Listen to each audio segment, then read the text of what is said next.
Gum disease కి paralysis కి సంబంధం ఏంటి? మా మేడంకి 2014 అట్లా చిగుళ్ళ వ్యాధిగా వచ్చిందండి. ఆమెకు చిగుళ్ళ నుంచి బ్లడ్ రావడం, పళ్ళు కదలటం, వాపులు రావటం జరిగింది. దానివల్లే ఆమె కొంచెం బ్రెయిన్ పెరాలసిస్ లాగా వచ్చే అవకాశం ఉంటుంది అని నాకు అర్థమైంది.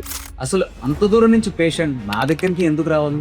మా బంధువులు కొంతమంది ద్వారా నాగుబండి కిరణ్ కుమార్ గారు మంచి ట్రీట్మెంట్ ఇస్తారు చిగుళ్ళ వ్యాధి అని తెలుసుకోవడం జరిగింది. కొత్తగూడెం నుంచి ఖమ్మం రావడం ఇబ్బంది అయినా మల్టిపుల్ ట్రీట్మెంట్స్ ఉంటాయి డెంటల్ ట్రీట్మెంట్ అని తెలిసినా కూడా నా మీద భరోసాతో నా దగ్గరికి వచ్చాను. కొత్తగూడెం నుంచి వాణి గారు, ఆవిడ ఒక గవర్నమెంట్ టీచర్. గమ్ డిసీజ్తో ఇబ్బంది పడుతూ అక్కడ లోకల్ డెంటల్ క్లినిక్లో ఫ్లాప్ సర్జరీ చేయించుకున్నారు కింద దవడకి. అంతకుముందు కూడా ఫ్లాప్ సర్జరీ ఒకసారి మేము లోకల్లో చేయించామండి. ఒకవైపు కింద చేస్తేనే పెయిన్ తట్టుకోలేకపోయింది.